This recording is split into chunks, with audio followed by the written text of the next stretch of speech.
sabiex iwieġbu għad-domandi tal-kollega Samuel Lucas, lid-Deputat Prim Ministru Chris Fearn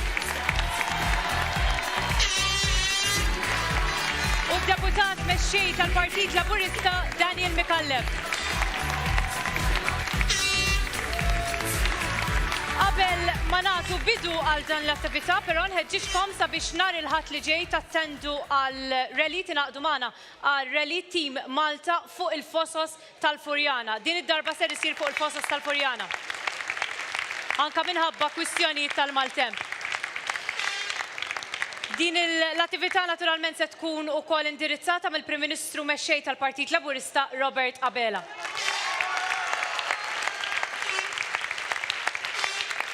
Qabel ma nħalli però fidejn Samuel Lucas sabiex jagħmel id-domandi tiegħu, insellem lill-kandidati kollha li ser ikunu qegħdin joħorġu fuq dan id-distrett, is-sitt distrett. Malcolm Paul Aġus Gallia, illi ma setax ikun magħna preżenti. Sean Apap Meli, Fiona Borch Lewis, Ian Borch, Joseph Kutajjar, Rosjan Kutajjar, Katja De Giovanni, Omar Farrugia, Roderick Galdes u Silvio Xkembri. Inħalli issa fidej Samuel Lucas sabiex jibda bl-ewwel domandi tiegħu. Deputat Prim Ministru, Deputat Mexxej għall-Affarijiet tal-Partit Laburista, nilqakom għal din l-intervista llum ġewwa is-Siġġiewi. Ngħaddu minnu fih għall-ewwel domanda għad ngħidilkom. Nibda minnek, Deputat Prim Ministru, mbagħad weġibni inti wkoll Deputat Mexxej. Biżna aktar minn nofs il-kampanja elettorali u qed naraw Partit Laburista jibni kampanja pożittiva, kampanja msejsa fuq proposti konkreti, proposti kredibbli. X'qed tkun il-feedback tal-familji u n-negozji minn dak li intom tiltaqgħu titkellmu ma' nies Deputat Prim Ministru? Lejla tajba Siġġiewi, grazzi għal-merba sabiħa li tajtuna għawdew. Grazzi ħafna. Jiena ħanikwota xi ħadd illi naħseb qatt ma ġie kwotat f'attività tal-Partit Laburista. Ħanikwota il-ex Prim Ministru Edi Fenekadami. Edi Fenekadami rebħilna fl-qwa tiegħu rebħilna aktar minn elezzjoni waħda. Però Edi Fenekadami kien jgħid lin-nies ta' madwaru f'dawk l-elezzjonijiet li kien rebħilna. Kien jgħidulhom tagħtux każ li jgħidu l-gazzetti, tagħtux każ x'jiġri fil-meetings u fil-pjazzett, tatux każ jgħidulkom in-nies fuq il-bankina jew fil-gażini, tatux każ is-surveys, għatu każ biss, kien jgħid. Ta' dak il-nies ikunu qegħdin jarblu u jiżnu fi skit ta' darhom. Għax in-nies fi skit ta' darhom jagħmlu l-ġudizzju ta' min qiegħed jgħid il-verità u ta' min qiegħed jipprova jitħaq bin-nies. U dak il-ġudizzju f'nofs il-kampanja elettorali jiena qed nara li n-nies qed jagħmluh. Fi skit ta' darhom in-nies qed jaraw illi il-partit li qed jgħid il-verità huwa l-Partit Laburista u l-partit li qed jipprova jitħaq bin-nies huwa l-Partit Nazzjonalista.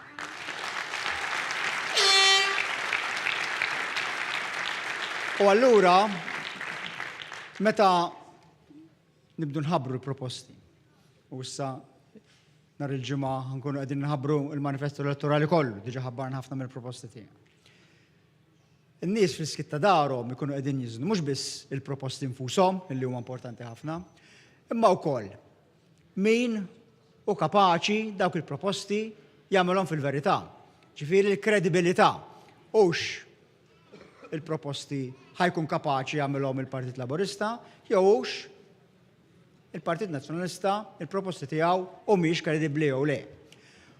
U jiena qed ninnota u naħseb ħafna mill-kandidati li jagħmlu door to door bħali jinnotaw ukoll. Illi ħafna nies anke li mhumiex Laburisti, għax aħna ma nitlux biss għand il-Laburisti, nitlu għand kull min jiftħilna l-bib u nieħdu pjaċir nitlu anke għand nies illi mhux bil-fors dejjem kienu favorina. Però ħafna nies anke li mhumiex Laburisti meta tgħidilhom staqsihom fuq il-proposti tal-Partit Nazzjonalista, ma jafux jitkellmu dwarhom. Għax tant mhumiex jemmnu li daw jistgħu jagħmluhom u jagħtwawhom illi mhux qed jagħtu kasom. Min-naħa l-oħra, il-proposti tal-Partit Laburista, in-nies qed jifhmuhom, in-nies qed jimnuhom, u fuq kollox in-nies għandhom fiduċja illi l-Partit Laburista dak illi jgħid se jagħmlu. Aħna għandna track record illi f'dawn id-9 snin wettaqna. U issa għal 5 snin li ġejjin maħniex nipproponu aktar milli nafu li nistgħu nagħmlu, imma dak illi qed inwedu ħanwettquh.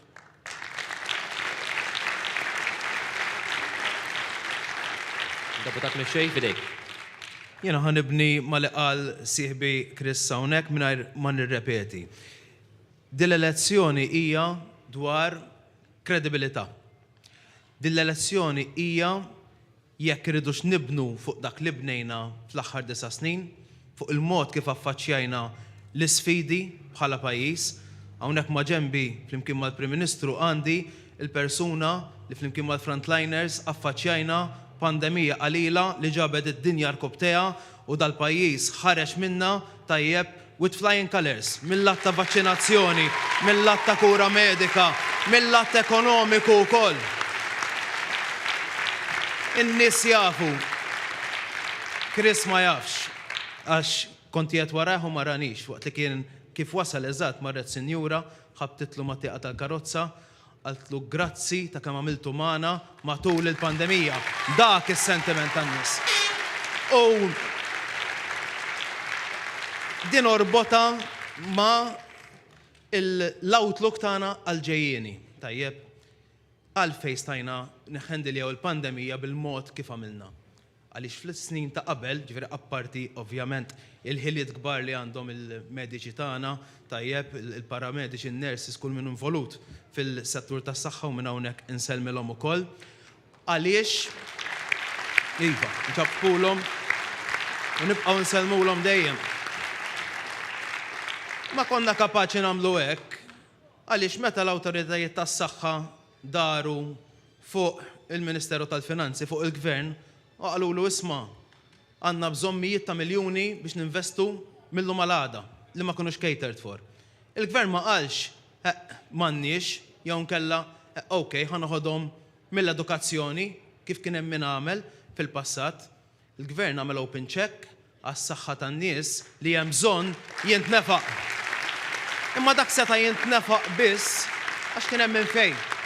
Għax kellna ekonomija li rendiet u kien hemm gvern għaqli li kapaċi jamministra l-finanzi tal-pajjiż. Issa l-outlook għal qudiem mhux il-Partit Laburista jgħidha, mhux Robert Abela, Chris Fern, jew jiena, mal-Kummissjoni Ewropea tajjeb qed tħares lejn l-outlook ekonomiku li pajjiżna ħajkollu l-akbar tkabbir fl-Unjoni Ewropea. U dak minn fejn ġej? Dak minn fejn ġej? Dak ġej għaliex waqt il-pandemija il-Gvern kien kapaċi jamministra il-qasam tas-saħħa u l-qasam ekonomiku. Għaliex meta konna affaċċjati bl-airports ħajjingħalqu, bis-settur tat-turiżmu staġnat, bil-restaurants magħluqin, bl-iskejjel magħluqin u l-ġenituri msalbin ma jistgħux imorru għax-xogħol, tajjeb, il-Gvern x'għamel? Ma qatx ċass, tajjeb, seta' jgħid isma' di d-dinja kollha.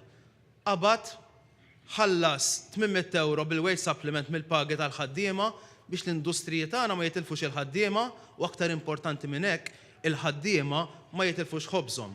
U dak x'fisser? Li issa kif ħirġin b'mod kawt mill-pandemija, flok il-ħaqna kellna ħafna nies li metaforikament erqu fil-pandemija ekonomikament, il-Gvern żammhom fil-wiċċ u pajjiżna rrankat biex nitilqu issa intelqu dit-tellieqa u għalhekk għandna il-forecast tal-akbar tkabbir u fuq u se nkun qed nibnu fis-snin li ġejjin sabiex inkomplu niksbu is-suċċessi li ksibna fl-aħħar snin. Għalhekk din l-elezzjoni hija dwar il-futur. Il-futur li aħna qed ngħidu l-futur sabiħ ta' dan il-pajjiż fil-waqt li ħadd ieħor dejjem kien baqa' u għadu ibassar id-dlam. Issa biex ma mmorrux lejn dak id-dlam u mmorru lejn il-futur sabiħ, ir-responsabilità tagħna kollha kemm aħna hi li fis-26 ta' Marzu immorru nagħtu vot ta' fiduċja fil-Partit Laburista. Elejn ngħaddu fuq eksa biex tintroduċi l-ewwel intervent tal-lejla. Grazzi ħafna Samuel ta' l-ewwel ukoll interventi illi ingħataw. Ħanaddu mal-ewwel sabiex nissimgħu l-interventi li għandna mħejja għal-lejla. Magħna jingħaqad is-Segretarju Parlamentari Deoda Battista.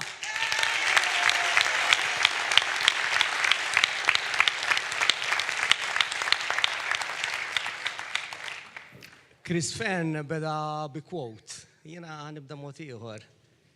Niżlet ix-xita, għamlu l-widin, għamlu l-irwiefen u ma ġarfulniex darna.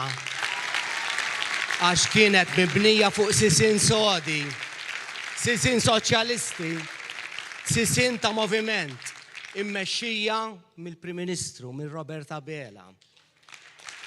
Grazzi Prim Ministru, grazzi Roberta Bela, grazzi Frontliners, grazzi Maltin u Għawċin, grazzi Siġġiewi l-lum il-qajtuna. Bwiċna minn qoddim, għax tajna prova li minkejja l-ostakoli dak li ngħidu nagħmluh. Dak li ngħidu nagħmluh. Bil-provi. Bil-kontra tal-oppożizzjoni. L-oppożizzjoni għandhom prinċipalment żewġ difetti. L-ewwel wieħed huwa dak li jgħidu mhux fattibbli. Jien nista' nqishom film antik, tiftakrawhom jiddabjawhom dubbing u l-ħalq, iċ-ċaqliq tal-ħalq ma jaqbilx mal-kliem, hekk nistħajjilhom jien. Apparti l-fatt li huma jemmnu wkoll dal-proposti tagħhom ħanajtek. Ishom dak ix-Shetland pony li ħareġ jimxi u intaqa' ma' ġilda tal-jun qed tinxef. U li bisa da, u kulħadd beda jaħsbu l-jun da. Anki hu beda jemmen li hu l-jun. U f'kien minnhom tant jemmen li hu l-jun li prova jagħmel bħal l-jun. Fetaħ ħalq u kulħadd induna li hu Shetland pony. It-tieni diffikultà li għandhom huwa il-Malti jgħid is-sem id-dem qatt ma jsir sem. Huma mhux sem qed jagħmlu mazzit minn xulxin. Pudini tad-dem u mhux lilna fuq xulxin. X'differenza? Aħna qed nipproponu proposti li jaħsbu fik minn qabel ma titwieled jaħsbu fik, ikun il-ġenituri tiegħek għadhom laqqas jafu minn inti. Il-proposti huma l-IVF li qed nagħtu b'xejn. Mhux tal-liek tal-inħallsu l-mediċini wkoll tal-IVF. Kif titwieled għandek iċ-children allowance, żieda fihom. Tmur l-iskola għandek iċ-child care b'xejn. Mbagħad intuk laptop, intuk tablet, tkompli tikber, pass, tmur skola terzjarja, intuk 500 euro fis-sena, ngħinuk biex tibni jew tixtri l-ewwel proprjetà tiegħek. Kif tidħol fil-qasam tax-xogħol, innaqsu lek it-taxxa, min iħaddem innaqsulu t-taxxa, malli ssir pensjonant intuk iż-żieda, intuk il-mediċini b'xejn. Kif tista' ma tivvutax Labour? Kif tista' ma tivvutax Roberta Bela?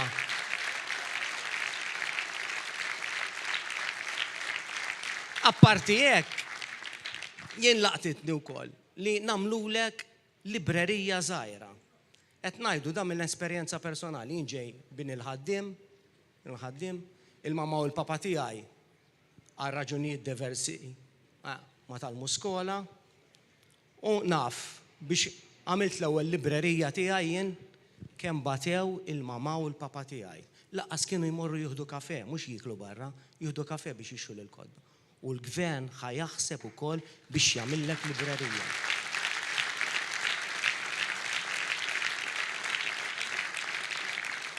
L-elezzjonijiet imorru u jiġu. Iżda di l-elezzjoni li ġejja tridu tivvutaw Labour għax inkella dal-proposti kollha titilfuhom. Kollha. Fis-26 ta' Marzu araw li toħorġu kollha tivvutaw. Kollha u tivvutaw fuq il-kandidati kollha laboristi. Kollha. Għax il-vot tagħkom huwa vot għal ħaddim, huwa vot għal min iħaddem, huwa vot għal dak it-tifel u tifla li għadhom ma twildux, huwa vot għal pensjonant, huwa vot għalikom, vot għal Malta flimkien, vot għal Malta tal-futur. Grazzi.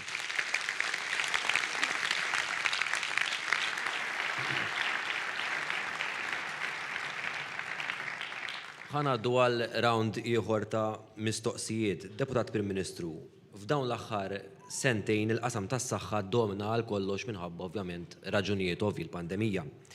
Iżda tajjeb ngħidu l-pandemija mhijiex is-settur tas-saħħa biss. Is-settur tas-saħħa huwa bil-bosta u sektar minn hekk hemm realtajiet li jiġu indirizzati fil-ħajja ta' kuljum li m'għandhomx jaqsmu mal-pandemija.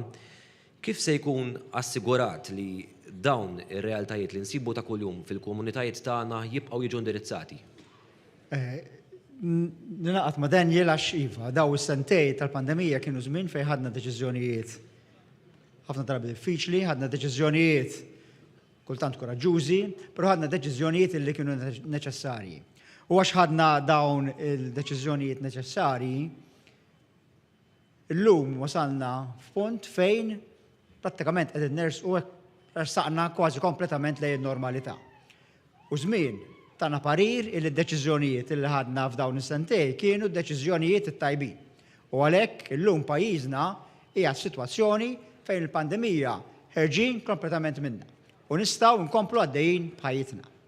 U iva rrid hawnhekk fismi, fisem il-gvern, ċert fissimkom kollha u fisem il-poplu Malti wawċi nirringrazzja lill-frontliners ta' kemm ħadmu b'dedikazzjoni u baqal f'dawn is-sentej u ta' kemm ħarġuna ta' nies.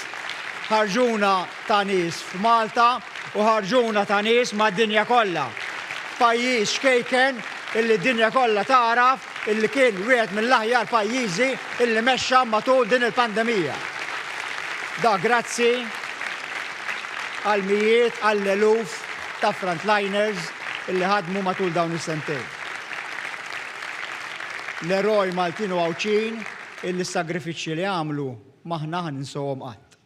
Però l-effetti tal-pandemija ma wafqux għax issa għaddiet u għattad il-pandemija. L-effett tal-pandemija jibqgħu karikru mhux biss fuq l-ekonomija ma anke fuq is-saħħa tan-nies. Kemm s-saħħa mentali, kif ukoll sfortunatament hawn min għax għaddem il-COVID baqa' jbati anke minn kondizzjonijiet fiżiċi, dik li jgħidula long COVID.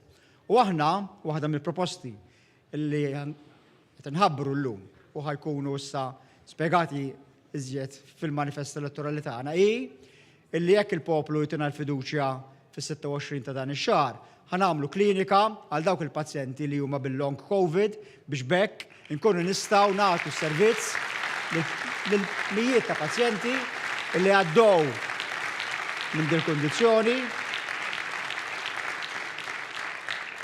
u għavvolja l-pandemija għaddiet għadhom qed ibagħtu qed isofru ħafna drabi fil-kwiet ta' darhom. U iva jkollna klinika ġewwa Mater Dei, klinika ġewwa Għawdex u minn hawn u ftit xhur oħra la tiftaħ iċ-ċentru kbir reġjonali ċensu Mowran ġewwa Raħa Ġdid ħajkollna klinika għall-long COVID ġewwa Raħa Ġdid ukoll.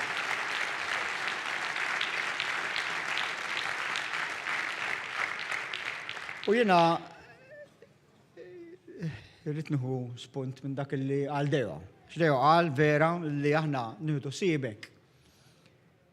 Mhux nieħdu siebek, aħna nagħmlu għaxar aħna nemmnu li inqas mal-gvern jidħol fil-ħajja privata tal-individwi iżjed aħjar. L-individwi għandhom jgħixu ħajjithom, il-gvern xogħlu hu illi jagħmel jagħti l-odda, jagħti l-faċilità biex l-aspirazzjonijiet ta' kull individwu jintlaħqu kemm jista' jkun fil-milja tagħhom.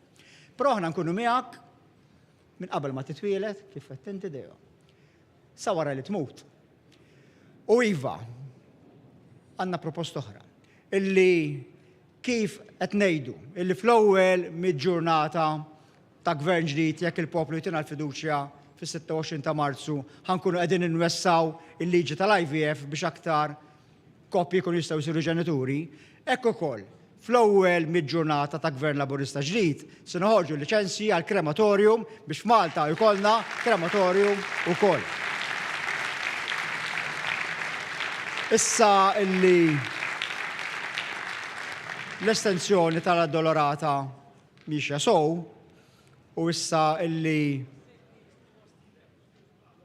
ir-restaw fuq dik li hija ġawra dak li huwa ġawra arkitettoniku li hemm fl-addolorata mixi sow, issa allura wasal iż-żmien iva illi fix-xhur illi ġejjin jekk il-poplu jtina l-fiduċja jkollna krematorium ġewwa Malta u aħna ħankunu mal-ewwel qed noħorġu l-liċenzji biex minnu interessat ikun jista' jidħol għal dan ix-xogħol. Bekk qegħdin nuru l-iva f'pajjiżna il-gvern qiegħed hemm għalik kemm waqt high-tech, qabel high-tech, issa anke bil-proposti li nkun qed immessu fl-IVF imma anke wara li tmut għax qed nieħdu ssib ukoll li jkollna krematorju ġewwa pajjiżna. Deputat Mexxej nimxi għal settur differenti issa, minflok is-settur tas-saħħa nimxu sa fuq is-settur edukattiv, settur li huwa kruċjali ferm ukoll għal pajjiżna. Il-Partit Laburista nieda diġà diversi proposti brabta ma' dan is-settur fosthom id-diskussjoni fuq il-homework. Iżda mhux biss, x'inhuma l-punti saljenti tal-proposti li tressaq il-Partit Laburista dwar dan il-qasam u għaliex temmen li dak li tressaq il-Partit Laburista se jagħmel id-differenza? Punti saljenti hemm ħafna kif kolli ndurhom kollha norqduha u naqas ħażejjed biex norqduha illum.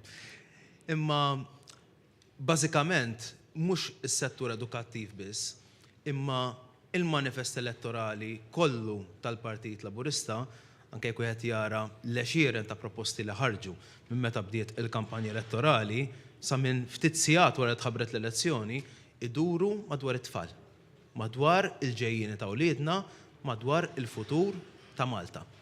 Kollox jarbot ma' xulxin tajjeb u fil-ġranet li għaddew u fil-ġranet li ġejjin ħankomplu nispjegaw aktar proposti. Ħanaqbad fuq il-homework, mbagħad ħanaddi fuq proposti oħra li għandna għax ħadd nota u ħadd pjaċir ħafna x'propju aħna qed nipproponu li jkun hemm diskussjoni fuq il-homework. Ma diskussjoni mhux fuq il-homework f'iżolament, hija fuq it-tfulija ta' wliedna. Tajjeb. U l-fatt li qajmet diskussjoni diġà u ilha tqum ta' diskussjoni ġifieri over the years, ma juri kemm hemm ħtieġa ta' dibattitu u id-diskussjoni li eventwalment irridu nagħmlu irridu twassal li b'kun sens bejn ovvjament l-allima. L-allima huma il-professjonisti fil-klassi they know best kif għandhom jgħalmu u l-formazzjoni edukattiva l-uliedna, iżda anke flimkien mal-ġenituri u ngħid ukoll aktar importanti jew importanti ndaqs imma it-tfal għax qed nitkellmu fuq il-formazzjoni ta' tfal, qed nitkellmu fuq it-tfulija, qed nitkellmu fuq il-kwalità tal-ħajja tagħhom, qed nitkellmu fuq il-ħin liberu. U jekk wieħed għal dawk li qed isegwu il-proposti tagħna, waħda mill-proposti li ħabbarna diġà propju kienet li nestendu it-tax credit minn 100 euro għal 300 euro għal ġenituri biex uliedna jipprattikaw dejjem aktar attivitajiet sportivi, artistiċi u kulturali. U daw l-attivitajiet huma importanti u essenzjali għat-tfal daqs il-grammatika u daqs il-matematika u daqs il-letteratura. Huwa pakkett il-formazzjoni. U fl-aħħar xhur għax di tal-homework kienet parti mill-mitt idea wkoll. Tajjeb, fl-aħħar xhur tkellimna anke mal-Malta Union of Teachers fuq din il-proposta u lilin mill-headlines illi naraw, tajjeb, għax ovvjament jara headlines kultant, u mbagħad meta taqra xi kun qed jintqal tgħid differenti l-headline. Id-diskussjonijiet illi kellna joħroġ biċ-ċar li hemm għan komuni, tajjeb, li għadna l-kol flimkien fejn irdu naslu. Kemm aħna li qed nresqu il-proposta, kemm il-union ta' teachers l-għallima nfushom u l-ġenituri. L-aħjar interess ta' tfal. U l-ewwel semmejt fuq il-ħin liberu, etc. Aħna li qed ngħidu li ma rridux li tfal ikunu mobbija iżjed milli suppost wara l-ħin tal-iskola. Pereżempju, ftit ilu kelmetni jom fuq bina ta' 8 snin jipprattika sport partikolari, iffissat fuq dal-isport, li one fine day kif sar il-ħin ta' dal-isport. U ommu għaltlu għeja ħawaslek għall-immorru, dan faqa jibki, għallej marriċ immur, għandi wis homework, nibżal mhux ħallaħ, ma naħsibx sitwazzjoni feliċi di. Ġifieri x'niddiskutu hemm ħafna aħna sempliċement irridu tfal ikollhom aktar ħin ta' kwalità. U dali qed ngħidu f'kuntest ta' modelli u sistemi li jeżistu, mhux qed nivventaw ir-rota, tajjeb, laqqas qed ngħidu li mill-maħruq immorru għannej, imma li jużguru li hemm bżonn diskussjoni biex naraw kollox b'mod holistiku u flimkien iva bħala soċjetà, tajjeb flimkien mal-allima, mal-ġenituri u ovvjament għat-tfal infushom naslu għal-riformi li jkun hemm bżonn wara diskussjoni li tasal għal konsens. Fuq nota differenti fil-qasam edukattiv, punt ieħor li ta' spiss huwa fid-diskussjonijiet li jkollna is-snajja. L-eluq l-iskejjel ta' snajja f'pajjiżna ħalla vakum kbir fis-sistema edukattiva tagħna. Kien hawn minħaseb dak iż-żmien li qed jagħmel xi bravura li s-snajja u l-ħiliet tekniċi iwarrabhom għax qishom xi ħaġa antikwata jew li m'hemmx il-ħtieġa tagħha kważi kienu ġabuha isa xi ħaġa ta' stigma li il-perkors edukattiv tiegħek huwa sena. Kien twaqqaf l-Emkast li kien għadu u bi gvern laburista ġdid jibqa' jkun storja ta' suċċess, imma il-vojt tal-iskejjel ta' snajja ma ntelix. U fl-industrija niltaqgħu ma' diversi employers li jgħidulna fuq kemm diffiċli biex isibu nies ta' ċertu snajja, speċjalment żgħar, u anka ċertu ħiliet tekniċi, u ħankun ċar l-idea tagħna mhijiex li nreġġaw l-arloġġ lura, iżda li nindirizzaw l-skills gap li hemm fl-industrija u li noffru l-opportunità ta' karriera lil mijiet ta' żgħażagħ li għandhom dawn it-talenti, tajjeb talenti ta' snajja li tant hawn domanda lihom. U għalhekk illum nista' nħabbar li aħna jekk ningħataw il-fiduċja ser inwaqfu istitut ġdid għas-snajja fl-Emkast fejn jiġu konsolidati l-affarijiet dan is-settur u jiġi offru taħriġ akkreditat, kollaborazzjoni mal-industrija minn edukaturi mħarġa u ħaddiema ta' esperjenza ta' snajja varji. Għandna dawk li nsejħulhom mustaċċuni ta' ċertu nsejħulhom nirreferu għalihom hekk ta' ċertu snajja qed jikbru u għandhom ħafna erf li jixtiequ jkollhom il-min jgħadduh u m'għandhomx. Jew li jidhom qabdu kors ieħor ta' vija edukattiva, tajjeb daw ukoll iridu jkunu voluti biex mill-ġdid nagħtu l-opportunità liż-żgħażagħ li għandhom dawn it-talenti. Għalina minn dejjem it-twaqqif ta' dan il-moviment. Ix-xogħol tal-id għandu valur daqs il-ġlekkijiet u l-ingravajiet. Tajjeb, u rridu nagħtu l-ispazju sabiex dejjem aktar żgħażagħ ikunu jistgħu jimirħu kemm fis-snajja, kemm fil-ħiliet tekniċi, kemm l-Emkast fil-korsijiet l-oħrajn, kemm l-ITS, kemm il-higher secondary, kemm l-università, kullimkien. Aħna rridu li kull żagħżugħ u żagħżugħa ikollhom il-perkors edukattiv tagħhom li il-perkorsi li noffru ikunu jistgħu jilħqu l-aspirazzjonijiet u l-miljiet tagħhom. U dali qed ngħid ħankunu qed nofruh ovvjament f'kuntest modern għal ħtiġijiet taż-żgħażagħ u tal-industrija tal-lum. Indur fuq hekk l-interventi ieħor. Grazzi ħafna Samuel, naddu issa għat-tieni intervent tal-lejla mingħand Romilda Baldacchino Zarda.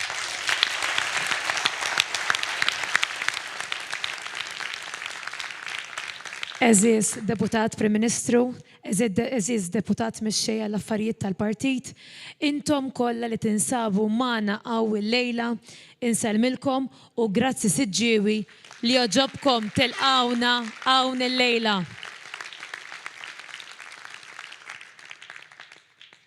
Kif tafu bħalissa ninsabu f'kampanja elettorali. Kampanja fejn hija karatterizzata b'ħidma twila, ġranet twal, nuqqas tarqat, iżda ħidma biex inkomplu nwaslu l-messaġġ biex dejjem nilħqu dawk id-djar li għadna ma lħaqniex biex inkomplu nwaslu l-messaġġ tal-Partit Laburista.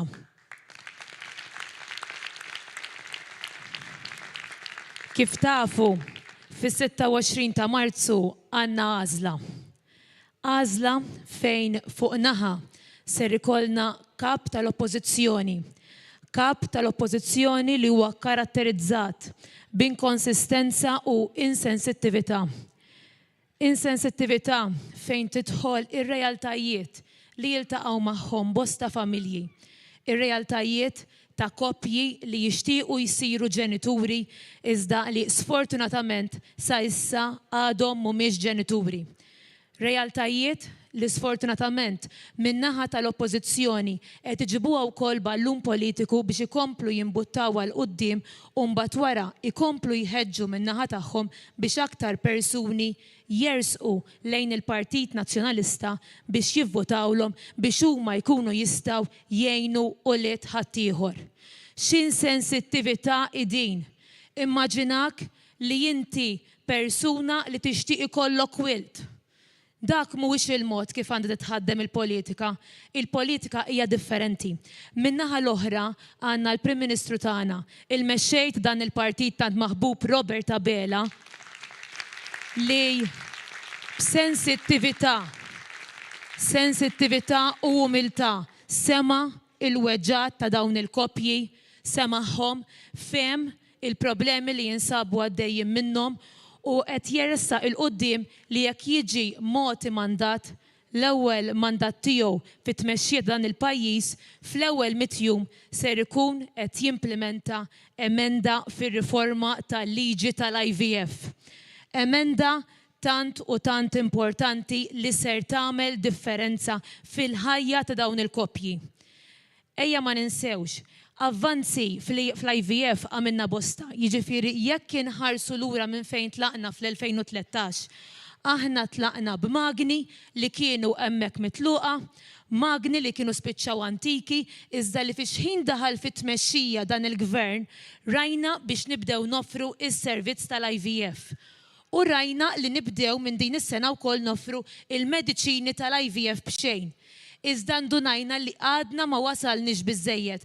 Hemm dawk il-koppji hemm barra, dawk il-koppji li sal-lum minħabba s-sitwazzjoni preżenti għadhom qed ikollhom imorru barra minn xtutna biex huma min-naħa tagħhom jagħmlu użu mis-servizz tal-IVF. Jekk hux minħabba età, jekk hux għax diġà għandhom wild, jekk hux bl-IVF jew inkella b'mod naturali, jew inkella għandhom bżonn jagħmlu użu mit-teknoloġija. Huma qed ikollhom bżonn imorru barra. Tkellimt ma' bosta koppji uħut minnhom għamlu lown. Għalhekk, grazzi għal Partit Laburista, jekk intom fis-26 ta' Marzu tagħmlu l-għażla kif ser nagħmel jien u tażlu Labour, aħna ser niżguraw li din l-emenda fil-liġi fl-ewwel mitjum tkun hemm.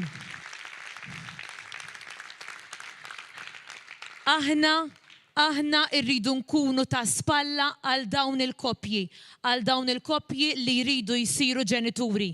Aħna irridu nkunu ta' spalla għal dawk l-anzjani li issa, grazzi għal Gvern Laburista, kellhom żidiet fil-pensjonijiet. Issa mhux biss ser inkomplu nżidu l-pensjonijiet, iżda l-anzjani kollha wkoll ser jibbenefikaw minn mediċini kollha li hemm fuq il-formularju b'xejn. Din hija r-ruħ soċjali ta' dan il-gvern. Din hija r-ruħ soċjali ta' fejn għandu jimxi partit li verament huwa viċin iż-żgħir. Bħala spiżjara jien niftakar realtà totalment differenti. Jien niftakar realtà qabel l-2013 fejn kien ikollna mediċini out of stock. Jien niftakar ir-realtà fejn dawk l-anzjani, dawk il-persuni l-aktar vulnerabbli kien ikollhom iġorru dan il-pis. Iżda llum il-ġurnata, grazzi għat tmexxija serja ta' Gvern Laburista, illum il-ġurnata din ir-realtà nbidlet. U illum qed ikollna l-opportunità li nitkellmu fuq aktar mediċini li jiddaħlu fuq il-formularju u issa wkoll proposta oħra li l-anzjani tagħna ser inkunu qegħdin nofrulhom mediċina b'xejn. Dan huwa Gvern Laburista fejn irid ikompli jmexxi dan il-pajjiż. U bħala emnuni ma nistax ma nagħmilx referenza wkoll għal proposti li għandna marbutin mal-edukazzjoni. Proposti fejn ser inkunu qegħdin inħarsu li ntejbu l-mobilità soċjali. Int minn int, tlaqt minn fejn tlaqt, importanti li inti jirnexxielek timraħ. U għalhekk bi pjaċir nilqa' proposti bħalma huma uniformi u internet bażiku b'xejn għal dawk il-familji li għandhom dħul baxx. tablets u għandek il-laptops bxejn għal studenti tas sekondarja. Il-€500 li ser ikunu qegħdin jiġu mogħtija, €500 kull sena għal 3 snin għal dawk l-istudenti li jkomplu l-edukazzjoni tagħhom wara 16-il sena u żidiet fl-istipendji. Dan kollu waqt li nibqgħu nżommu child care bxejn għaddej li jissa ser ikun estiż għall-ulied kollha. Ser inkomplu naraw Club 316 u ser inkomplu naraw ukoll anke is-servizz ta' trasport bxejn. Gvern Laburista verament jaħseb kulħadd. U dan huwa l-Partit Laburista, l-partit li ma jibżax jaħseb fiż-żgħir, li ma jibżax iħares lejn kulħadd u jisma' lil kulħadd. U għalhekk, ħbib tiegħi, importanti li fi 16 ta' Marzu, jekk aħna ma rridux immorru lura fil-passat, fis-26 ta' Marzu, importanti ħafna. Importanti li jintom tagħmlu l-għażla u dejjem tħarsu l-qoddim biex inkomplu nibnu fuq dak it-tajjeb kollu li sar. Ejjew inkomplu nibnu ħbib tiegħi, jien personalment ma rridx immur lura. Waħda mill-proposti li għandna min-naħa tal-Partit Nazzjonalista hija propju ir-riforma tal-liġi tal-kirjiet. Nafu kemm din verament tenet, nafu kif ser letteralment ineżżawha minn kull kantuniera biex joħorġu bi proposta huma. Tridu tmorru lura? Jien le. Għalhekk, fis-26 ta' Marzu jien nażel it-tim maqut, it-tim li jaf fejn għandu jieħu dan il-pajjiż. It-tim li jaħseb fl-ulied, li jaħseb fil-familja, li jaħseb fiż-żgħażagħ, li jaħseb fl-anzjani. It-tim li dejjem fuq quddiem tal-aġenda tiegħu għandu l-interess ta' Malta l-ewwel u qabel kollox. Mela fis-26 ta' Marzu nażlu Labour.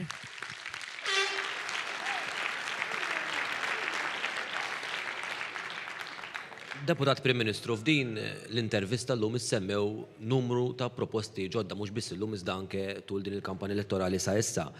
Madankollu dan biex tagħmlu hemm element kruċjali, l-element tal-kredibilità. Kemm hu importanti dan il-fattur u kemm juri d-differenza bejn il-Partit Laburista u l-Partit Nazzjonalista? Ekku sembra, għalfej għandna l-kredibilità. Aħna għandna kredibilità bħala partit għal 3 raġunijiet prinċipali.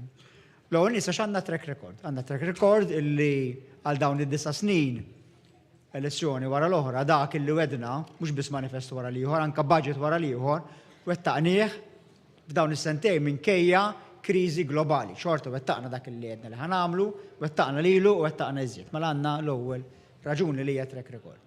It-tieni raġuni għalfejn għandna kredibilità bħala partiti li għandna tim kompetenti. Għandna tim ta' kandidati illi huma l-aqwa kandidati illi jiena ngħid qatra dan il-pajjiż, tim maqut, tim ta' nies b'mix ta' esperjenza u entużjażmu ġdid, tim illi mhux biss huwa kredibbli imma huwa kompetenti u għandu l-kapaċità illi dak illi jgħid li ħajamel jagħmel. Imma mbagħad aħna kredibbli. Għax il-proposti li qegħdin nagħmlu maħniex nagħmluhom fl-arja, imma qegħdin nagħmluhom b'mod kalkulat, b'mod studjat u b'mod illi huwa ikkostjat. Nafu eżatti kemm ħajswawna minn fejn ħejġu flus u allura nafu kif ħanamluha.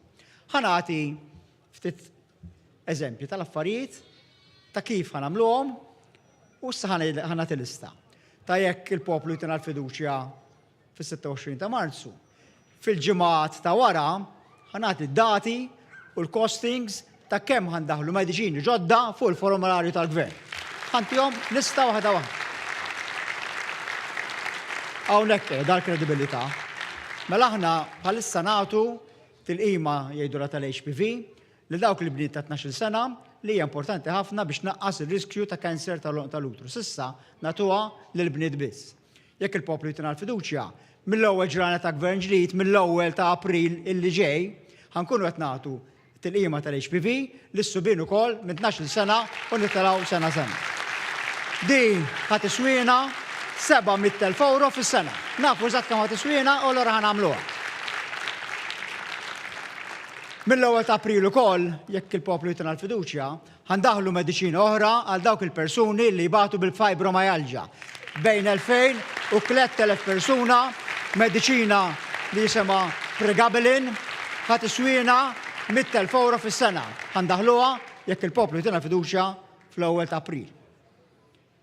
Mbagħad is-sena li għaddiet daħħalna għall-ewwel darba f'pajjiżna sistema li hija unika fid-dinja fejn għandna sistema li tfal li għandhom id-diabete, diabete type 1, u li allura jieħdu l-insulina, qed intuhom dawk li jgħidulhom continuous glucose monitors, li huma mqabdin ma' sistema ta' Wi-Fi, mis-sistema ċentralizzata, li jekk għandek it-sokkor fid-demmoli jew baxx, fuq il-mobile tiegħek jew fuq il-mobile ta' ġenituri tiegħek tiġibi messaġġ u kultant anke telefonata, isma' żid il-mediċina naqqasha u hekk u hekk. U din għamlet differenza kbira fil-ħajja ta' dawn it-tfal u ta' dawn iż-żgħar. Jekk il-poplu jtina l-fiduċja fl-ewwel ta' April ukoll illi ġej ħanżidu l-età li nagħtu il-continuous glucose monitoring minn 16 sena għal 21 sena. U mbagħad f'Novembru li ġej ħanżiduha għal 35 sena u fl-2023 is-sena d-dieħla ħanagħtu l-continuous glucose monitors il-pazjenti kollha illi għandhom diabete tat-tip 1. Qed ngħid eżatti meta nagħmluhom. U ħanejt kemm ħajswawna. Għal din is-sena l-estensjoni tal-glucose monitors ħadd iswina €1,000,000 u mbagħad is-sena d-dieħla għax ħanżiduhom għall-komplement ta' min għandu diabete type 1 ħadd iswina €1,200,000 fis-sena u dawn il-flus ħanofquhom bil-qalb għax dan qed tagħmel differenza kbira fil-ħajja tan-nies. U mbagħad ħandaħlu diġà ordnata imma ħandaħlu hekk il-poplu jtina l-fiduċja, mediċina oħra li hija l-ekwivalenti għax-Xeralto. Għandna eluf ta' pazjenti li jieħdu dil-mediċina tifrankalhom it-tingis tal-warfarina. Dil-mediċina ħandaħluha f'Mejju ta' din is-sena, ħadd iswiena €5,000,000, nafu minn fejn ġejjin, nafu kemm ħadd iswiena, nafu kif ħanwasluha għand in-nies. Aktar tard din is-sena f'Awwissu ħandaħlu l-mediċini tal-osteoporosi għal dawk speċjalment nisa li għandhom l-għada mirqiq, ikunu speċjalment nisa anzjani. Ta' kollu qed ngħiduh b'mod kostid u meta ħanagħmluh. Appart il-fatt li mbagħad matul il-leġislatura ħandaħlu l-mediċini tal-kanser u ħanaraw li l-ebda pazjent li għandu l-kanser ma jkollu għalfej jixtriju minn butu mediċini tal-kanser illi huma approvati. Diġà daħħalna 17 il-mediċina tal-kanser, ħankomplu ndaħlu matul il-leġislatura kollha. Ħandaħlu mediċini ġodda għal-mart rari, ħandaħlu mediċini ġodda għal-mart mentali, ħandaħlu mediċini ġodda għal-problemi tal-qatt bħal-mirjal entresto, ħandaħlu mediċini ġodda tal-ġilda. Dawn kollha għandna kredibilità illi ħandaħluhom għax diġà daħħalna għexieren ta' mediċini oħra matul dawn l-aħħar snin. Dan huwa l-Partit Laburista għalhekk għandna kredibilità. Mbagħad fadal. Mbagħad ukoll aħna nafu li għandna problema bħall-Ewropa kollha tal-HIV ġewwa pajjiżna, għandna problema.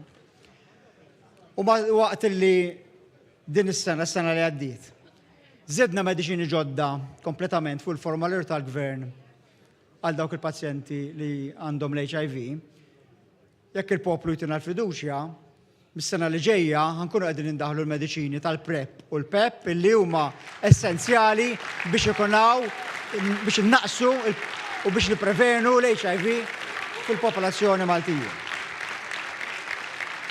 Mbagħad biex nispiċċa ħanħalli naqra ċans il-Daniel. Proposta li forsi tista' ma żgħir imma jiena dejjem ma kontx naf għalfejn di għalija ma kienx tagħmel sens. Aħna għandna numru ta' pazjenti, ħafna minnhom ikunu anzjani, illi ibatu b'nuqqas ta' smieħ u dawk illi huma eligibbli għalija għandhom hearing aid waħda. Jekk il-poplu jitina l-fiduċja ukoll mill-ewwel ta' April, min huwa eligibbli u għandu bżonna, mhux waħda għandu hearing aid u tuħu waħda għal kull widna, kif għandu jkun.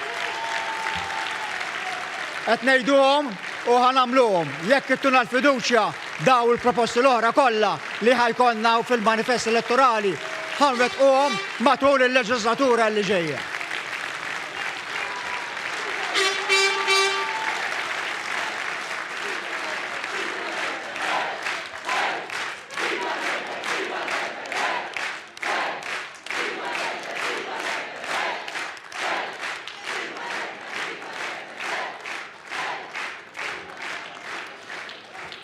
Deputat Mexxej, jekk hemm settur li fih il-Partit Laburista għamel avvanzi kbar, għamel passi kbar tul l-aħħar snin minkejja il-forzi konservattivi biex ngħidu hekk kontra dan l-avvanz kienu dawk fi drittijiet ċivili. Uħud jgħidlu li dak li ksibna llum huwa tajjeb huwa biżejjed. Xi twieġeb inti għal dan? Jien qabel xejn ħawieġeb il-Chris għax qisu beda jinkwieta li ħajħod li kollox. Kemm semmejt Chris 10 proposti? Fa hemm 990 oħra fuq ix nitkellem ta' tista' tibqa' għaddej. La semmejt li drittijiet ċivili, Samuel. Illum ġurnata li timmarka preċiż 9 snin minn meta l-poplu tagħna l-fiduċja l-ewwel darba wara ħafna snin. U bil-forsi rrid nirrimarka dan il-fatt la semmejt li drittijiet ċivili għax daw id-9 snin saret rivoluzzjoni soċjali kbira li aħna stess kultant ftit napprezzaw. Li fissret ħafna għal eluf ta' persuni, jekk hux żgħażagħ, jekk hux ġenituri, jekk hux anzjani, jekk hux nanniet. Tkellem ma' minhom il-qut b'mod dirett u jgħidlek kif ħajtu nbidlet ta' taħt fuq għall-aħjar. Fost l-oħrajn fl-ewwel aħħar 9 snin. Iż-żwieġ indaqs. Id-dritt tal-adozzjoni għal koppji tal-istess sess. L-IVF għal koppji lesbjani. L-għażla tal-ex-gender marker. Ipprojbixxejna il-conversion therapy.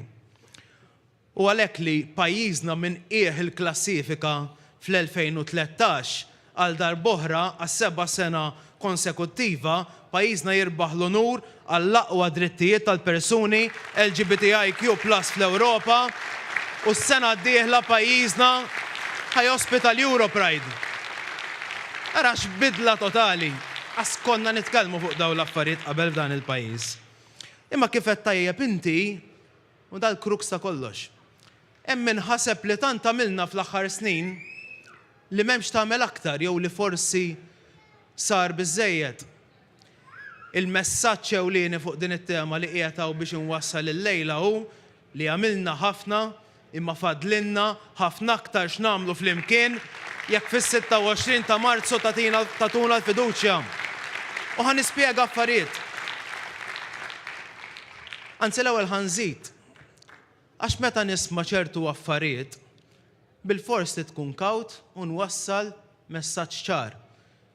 Tieħdu xejn for granted. Għaliex bħadd ieħor fit-tmun dak kollu li ksibna sal-lum huwa ipperikolat. Aħseb wara kemm ikollna kisbiet ġodda. U ħanati eżempju konkret, ftit xhur ilu. Il-liġi fuq il-kwestjoni tal-cannabis. Mela l-ewwel telqu l-oppożizzjoni li huma favur, u mbagħad qalulna li grazzi għalihom li l-gvern iċċaqlaq, ġejna l-kruks u daru kontrija. Ta' xnija ftit ta' xhur ilu. Tajjeb, u hemm ħafna affarijiet oħrajn li nistgħu nagħtu l-istess eżempju. Aħna min-naħa l-oħra l-messaġġ huwa ċar. L-aġenda riformista kienet għada u ser tibqa' fiċ-ċentru tal-politika ta' dan il-moviment. Laqqas aħna stess ma nirrealizzaw kemm kbira l-bidla li ġibna. U f'Settembru l-għadda konna konferenza ġenerali f'Taqali, kon ġibt eżempju, mhux eżempju, esperjenza li għaddejt minna ta' żewġ ġenituri li tqajt magħhom casual li ma nafhomx ħdejn il-baħar kien is-sajf, jirrakkontaw li l-istorja ta' bintom tifla transgender u il-konverzazzjoni franka li kellna u kemm ġaluni huma stess napprezza il-bidla li qed insemmi li saret fis-soċjetà tagħna u kemm huma kienu kuntenti li bintom qed tgħix din il-ħajja f'din ir-realtà tagħha f'dawn is-snin u mhux 10-15 sen ilu meta dal-pajjiż kien totalment differenti. Li baqa' f'moħħi kien li kienu enfasizzaw fuq kif qabel qatt ma setgħu jifhmu dawn l-affarijiet. Imma llum jifhmuhom dawn l-affarijiet meta nitkellmu fuqhom u jafu li din il-bidla fil-mentalità ġiet biss grazzi għal dan il-moviment, grazzi għalikom li appoġġajtuna, grazzi għalikom li emmintu fil-viżjoni li ressalna quddiem u li tajtuna l-appoġġ. Nista' nħabbar il-lejla Jekk dan il-moviment jingħata fiduċja mill-ġdid, ser inkomplu nwessaw dejjem aktar is-servizzi offruti lil persuni transgender billi nibdew nofru l-operazzjoni għal gender reassignment bla ħlas bħala parti mis-servizz tas-saħħa pubblika. U mhux ser nieqfu hawn. U wara jkun hawn min jaħseb li dawn huma issues taż-żgħażagħ. Dawn iltaqa' ma' nanniet li jitkellmu miegħi dwarhom fuq in-neputijiet tagħhom, affarijiet u kliem li tismagħhom minn fuq l-aħbarijiet ġieli u jibqgħu għaddejjin minn fuq rasek tiġri lili sakemm imbagħad mismagħha u tibda tifhem dik ir-realtà.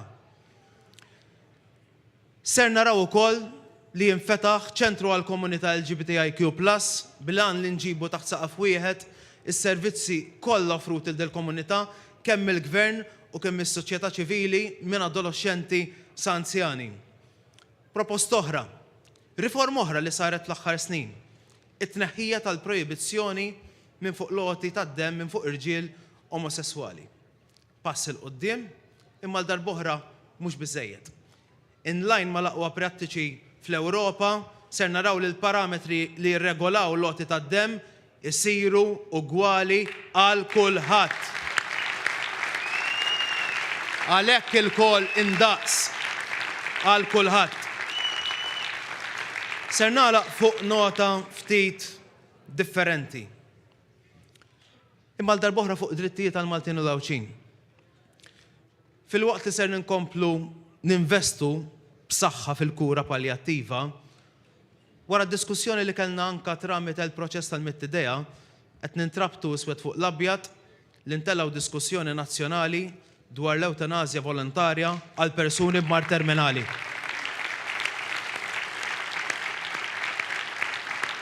Diskussjoni matura il-fuq mill-politika nazzjonali, imma diskussjoni li titwassal għal triq il-qudiem fuq suġġett li naf li hu sensittiv, nafu li anqal emozzjonijiet li anka ġew għandu opinjonijiet differenti fuqu. U għalhekk maħniex nippolitiġizzawh u qed insejħu għal diskussjoni nazzjonali. Kull min jafni personali jew le, tafu x'naħseb jien fuq is-suġġett, imma id-diskussjoni li qed nippromovu aħna hija diskussjoni li tkun studjata u riċerkata, mhux infajru bla doċċ kif rajna anka fl-aħħar ġranet ngħid jiena f'ċertu aspetti b'mod irresponsabbli u jekk ningħataw il-fiduċja din ukoll ser tkun waħda mill-ewwel diskussjonijiet li ntellgħu fuq l-aġenda fuq livell nazzjonali. Kif ser nagħmlu bl-IVF ukoll u ngħaddi biex nalaqgħu. U Chris semma il-kustjoni, Chris qal għax aħna għandna track record u elenka it-track record li ħanżid miegħu jiena li ħadd ieħor ukoll għandu track record li wieħed li ħajnaqqas it-taxxa u ma jnaqqasix, għandu track record li pajjiżna ħajamel surplus u ma jagħmilix, għandu track record li pajjiżna jidħol fl-excessive deficit procedure, għandu track record li jgħidilna money no problem u jnaqqas il-budget mill-edukazzjoni u mis-saħħa. Il-track record tagħna huwa differenti. Niġu hawnhekk bi proposti konkreti, studjati, tajjeb, u nagħlaq fuq il-kwestjoni tal-IVF. Inkompli ma li qalet Romilda. Jaqas ħan irrepeti il-klim li spajt mant il-kap tal-oppożizzjoni, l-insensittività li bil-fors li daw in-nies jiddispjaċini ngħidlek imma m'hemmx mod ieħor kif tgħidha, ma jiltaqgħux man-nies kif nagħmlu aħna. Qed nimmaġina jiltaqgħu inkollu bil-videos fuq il-Facebook u x'naf jien, tajjeb, jew kellu huma totalment insensittivi. Kif semmit Romilda, Gvern Nazzjonalista, meta beda jinbena Mater Dei, xtara l-equipment u ħallih jimmoffem għax ma kienx kapaċi, ma kellux il-kuraġġ. Jew nazzarda ngħid, ma kienx jimpurtaħ għax l-uliedhom kien jibgħathom barra jagħmlu s-servizz. Min ma jiflaħx ġie mċaħħad imma għax 9 snin tajjeb mbagħad it-trejn ikun għadda. Aħna għamilna l-ewwel riforma, għamilna iktar riformi. Issa konna ċari mal-pakkett ta' prioritajiet ewlenin, fl-ewwel 100 jum il-liġijiet ħajkunu qegħdin jinbidlu biex jitwessaw għax il-ġenituri Maltin irdhom isiru ġenituri f'pajjiżna, mhux nesportaw l-isfidi. F'pajjiżna, l-isptarijiet tagħna, dej il-ġenituri tagħhom, dej il-qraba tagħhom u liedhom jitwildu fis-servizz mill-aqwa li għandna tas-saħħa. Hekk nemmnu aħna li għandhom isiru l-affarijiet, li nitkellmu ċar mal-poplu Malti Wawċi u jekk tatuna l-fiduċja hekk ser nagħmlu wara 26 ta' Marzu.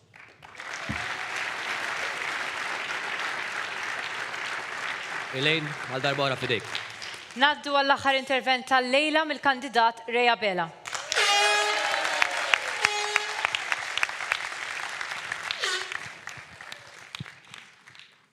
Merħba u lejla tajba. Nistqar illi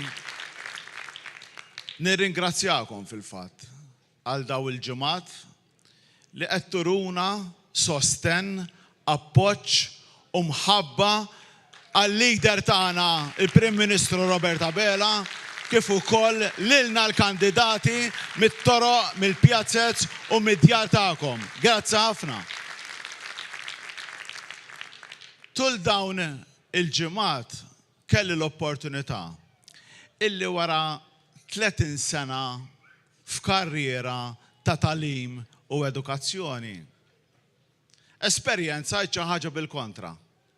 Li intom iċ-ċittadini li ndur fid-djar tagħkom qed talmuni is-suġġett il-ġdid tal-politika. Il-politika hija tan-nies. Il-politika hija man-nies. U dan proprju l-kunċett illi imexxi l-qudiem il-Prim Ministru tagħna illi l-politika nindirizzawa man-nies u jkunu n-nies illi jevolvu l-politika tagħna u jevolvu wkoll l-aspirazzjonijiet u x-xewqat tagħhom. U hawnhekk naslu fil-punt kif ovvjament kellem il-ħabib tiegħi dejhom. Il-maskra u x-Shetland Pony u l-iljum. U jiena nassigurakom min nies li nintaqa' magħhom fid-djar illi l-poplu tagħna huwa intelligenti illi jaraf il-verità mill-gideb, li jaraf il-prosperità u minn dak il-partit li jixtieq jerġa' joħodna fil-passat.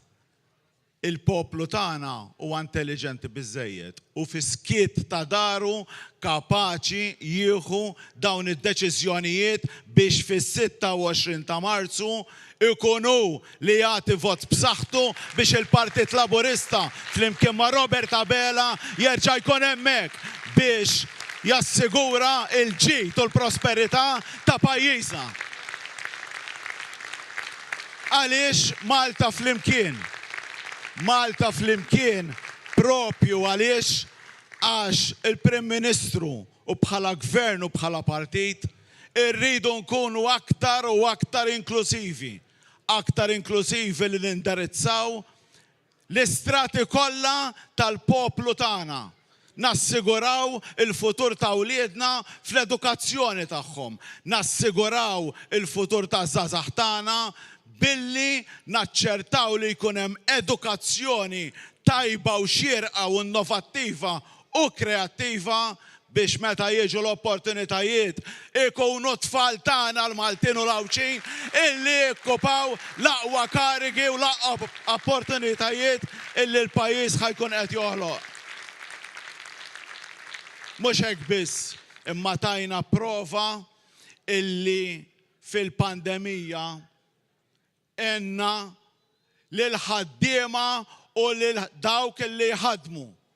U dan huwa wkoll commitment illi il-gvern u bil-proposti tal-Partit Laburista ħajkun qed jagħmel mal-SMEs, mal-businesses kif ukoll mal-ħaddiema billi jitnaqsu t-taxxi across the board kemm għal corporate tax kif ukoll għat-taxxa ta' dħul.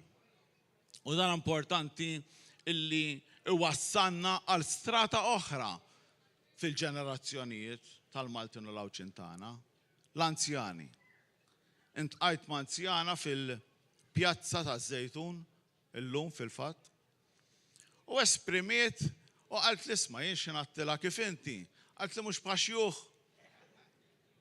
Għattilhom ma' xjuħ qegħdin tajjeb illum il-ġurnata, pensjoni aktar.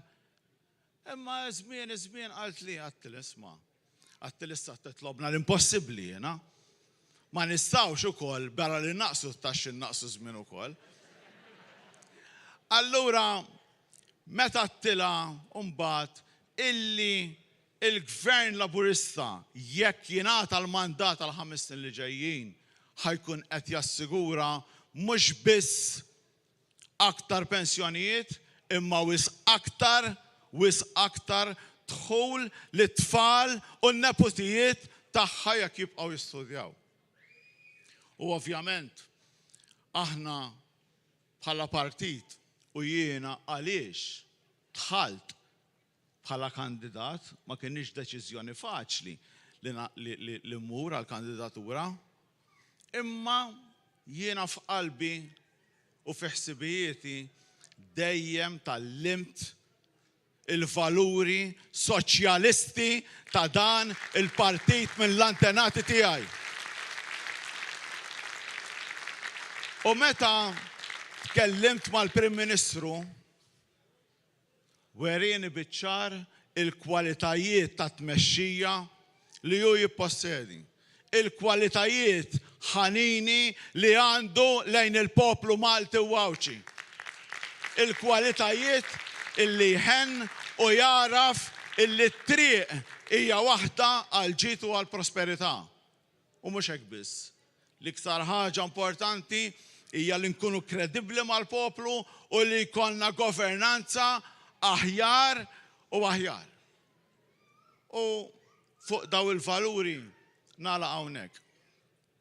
Jiena bħala partit inkomplu saqajna mal-art, inkomplu niġru wara l-voti, ħalli fis-26 ta' Marzu ikonna rebħa storika u rebħa li twassalna għal tragward illi nkomplu nofru il-ġid lejn il-poplu Malti u Għawċi. U insostnu dak li dejjem għaqadna bħala partit, għaqadna bħala poplu li għalina il-Malta u l-Maltin jiġu l-ewwel u qabel kollox. Grazzi.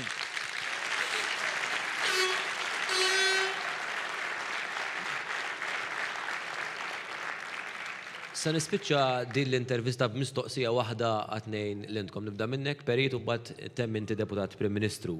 Ninsabu dejjem aktar qrib l-elezzjoni ta' 26 ta' Marzu. Għaliex l-elezzjoni li ġejja hija waħda importanti. Qabel xejn dejju ħoloq li problema issa għax kull meta mur sal-kitchen garden u nara Shetland pony ħanibda niftakar fih.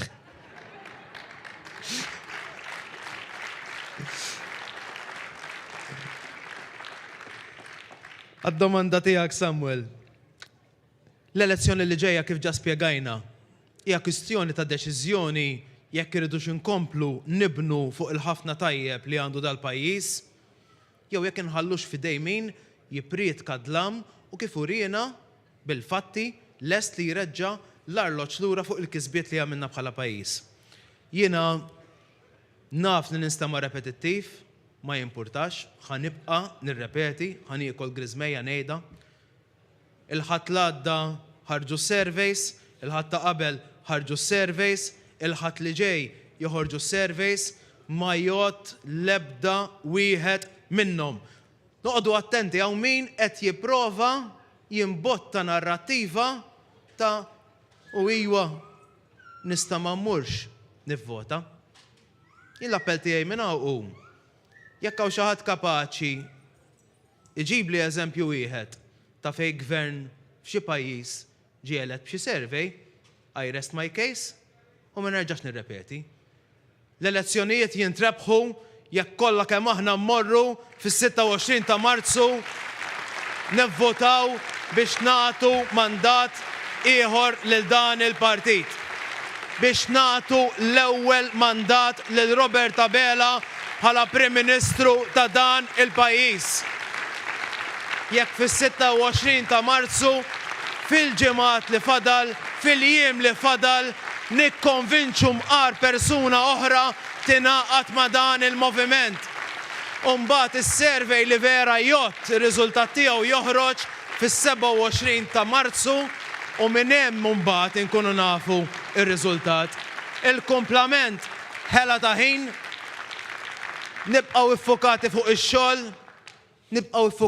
ix-xogħol, u jekk naħdmu u nkomplu naħdmu kif għamilna, kif qal sieħbi Chris, għandna track record li fuqu imma issa aktar importanti għax it-track record importanti għal kredibilità.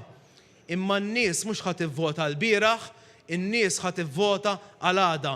U għalhekk naħdmu Malta flimkien il-futur sabiħ.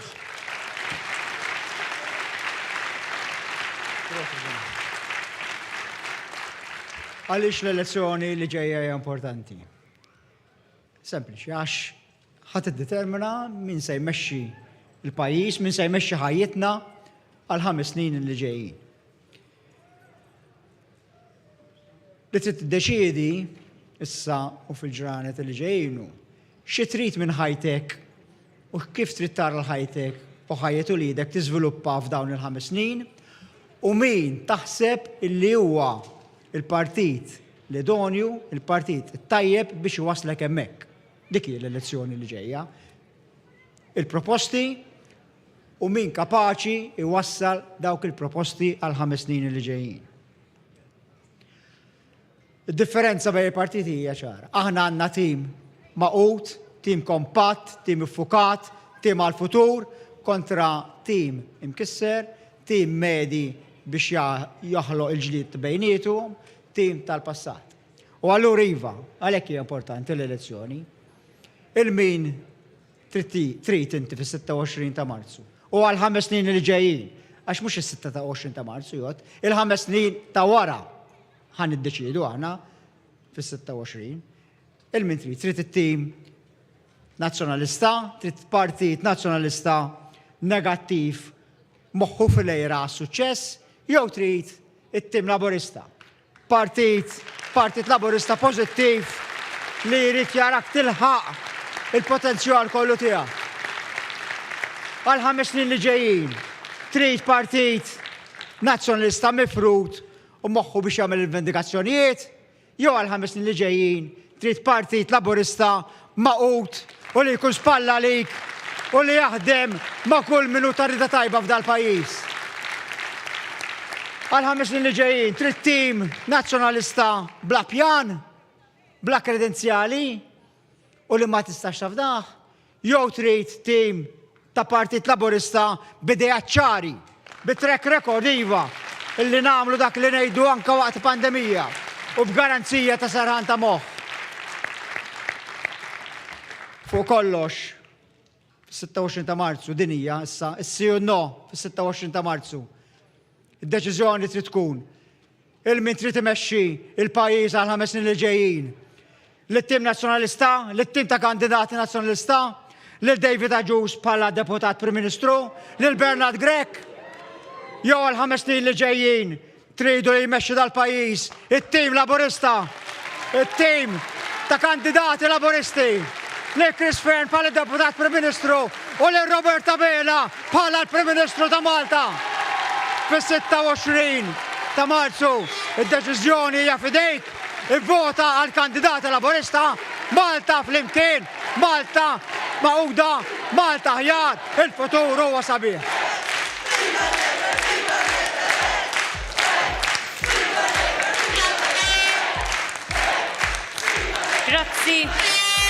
Grazzi ħafna Samuel Lucas, grazzi ħafna l-deputat Prim Ministru Chris Fearn, grazzi ħafna l-deputat mexxej tal-Partit Laburista Daniel Mikallef.